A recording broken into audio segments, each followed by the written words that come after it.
If you want to achieve your dreams of becoming a pro footballer, you have to stop chasing that dream.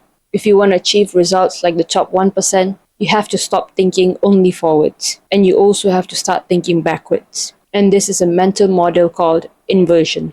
Today I'll explain to you exactly why this is so powerful and how you can take this and apply it into your own life, which then will help you achieve your dreams.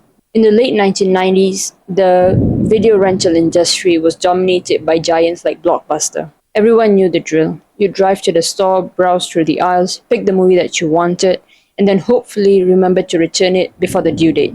And then came Reed Hastings, the guy who founded Netflix in 1997. He had ambitions to disrupt the entire industry, but he didn't want to do it the traditional way. So while his competitors asked, how can we create a better video rental store? Reed asked a completely different question. He flipped the entire question altogether and asked, what if we could stop people from going to video rental stores altogether? He wanted to solve the problem that people actually hated and not just improve on what was already there. The biggest problem wasn't the inconvenience of driving to the store or browsing through the aisles. It was the dreaded late fees that would frustrate millions of customers. This simple inversion thinking led him to a radical solution, which allowed him to eliminate the late fees altogether by introducing a subscription model. And well, the rest is history. By inverting the question and approaching it from a different angle, he didn't just beat his competition, he made them irrelevant. And this is the power of inversion thinking. There are two ways to use inversion thinking.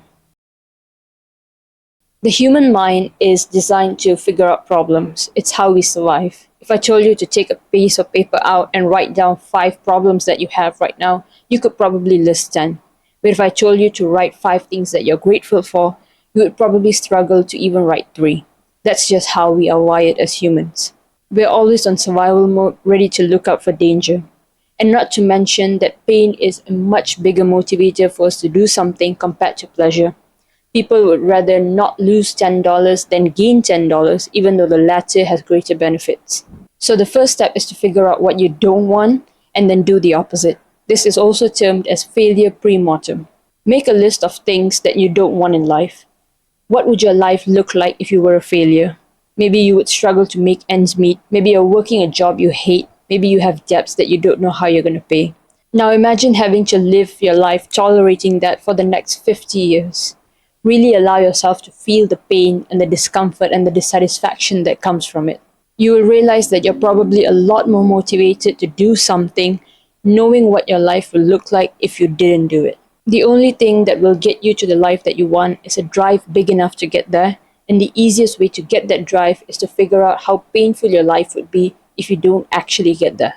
And once you understand this, the boring fundamentals, they don't seem so boring anymore, because you realize that the only way to get the life that you want is to do the boring fundamentals over and over again. And the thing is, sometimes in figuring out what we don't want, we also tend to realize what we actually want out of life. And this is known as starting with the end in mind. Figure out what your end goal looks like and then work your way backwards to achieve that goal. Instead of starting from the starting point, start with the end in mind, and you would probably have a lot more of a clearer path, and you would run into a lot less dead ends. And building off from the first point, once you know what you don't want, ask yourself, how can I guarantee that I get what I don't want?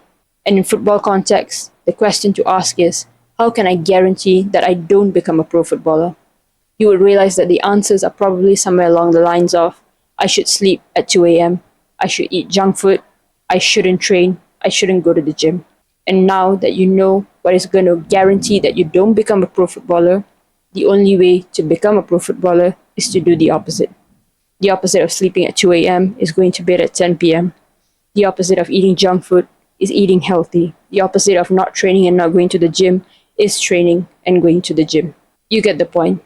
Figure out what your end goal is and work your way backwards to get to that goal. And all you have to remember is, whenever in doubt, figure out what not to do and then do the opposite. Now, as a bonus tip, inversion can also be applied into your everyday life. We normally hear the term, treat people how you want to be treated, but sometimes that's not so easy to gauge. But if we say that, don't treat people the way you don't want to be treated, all of a sudden we know exactly how we don't want to be treated. Most people get stuck only looking forwards that they forget there's another way to approach their problems. If you're looking for a magic pill or a secret formula, chances are you'll end up looking your whole life. Everyone has different methods for achieving success, and sure, it's great to take inspiration from them. But if you ask 10 different people one exact same question, you'll get back 11 different answers. And this is where inversion thinking becomes your best friend. It allows you to look at your problem from your lens and ask yourself, what is the surefire way for me to keep this problem prevalent? And when you have that answer, all you have to do is the opposite. And once you figure out what will guarantee failure, all you have to do is avoid those things. It doesn't take a genius to figure that out. Just avoid the obvious traps. Thank you for watching. I hope you've gained something valuable from this video.